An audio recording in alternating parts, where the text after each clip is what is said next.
ബുദ്ധിമുട്ട് വല്ലതും ഉണ്ടോ അവിടെ? ഒരു പ്രയാസമില്ല. നമ്മൾ ജോലി ചെയ്യാൻ സാധിക്കുന്നിടത്തോളം കാലം ജോലി ചെയ്യും അല്ലേ? നമ്മുടെ ബാങ്ക് ബാലൻസ് ഉണ്ടെങ്കിൽ തന്നെ അതല്ല നോക്കേണ്ടത്. നമ്മുടെ ശരീരത്തിനും മനസ്സിനും മുന്നോട്ട് കൊണ്ടുപോകണമെങ്കിൽ നമ്മൾ ജോലി ചെയ്യണം അല്ലേ? ഒരുപക്ഷെ എല്ലാവരുടെയും നിങ്ങൾക്ക് സഹായം ഉണ്ടാവും, മക്കളതിലുണ്ടാവും, കുടുംബം ഉണ്ടാവും. പക്ഷെ എന്നാലും ഇതൊരു ആക്ടിവിറ്റിയാണ് അല്ലേ?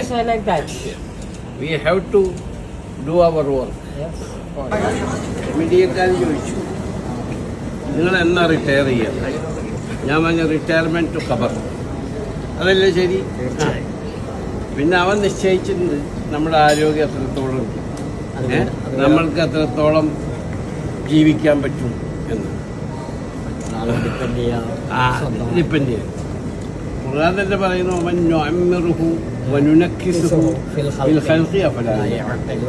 എന്ന് വെച്ചാൽ ഞാൻ നിങ്ങൾക്ക് ആയുസ് നീട്ടിത്തരികയാണെങ്കിൽ നിങ്ങൾ കുഞ്ഞു കുട്ടികളെപ്പോഴാകുമായിരുന്നു. അതാണ്. എന്താണെന്ന് വെച്ചാൽ എന്താ പറയുന്നത്, നമ്മൾ കണ്ണ് കാണാൻ പറ്റൂല, എനിക്ക് നടക്കാൻ പറ്റൂല, ആൾക്കാരെ മനസ്സിലാവൂല.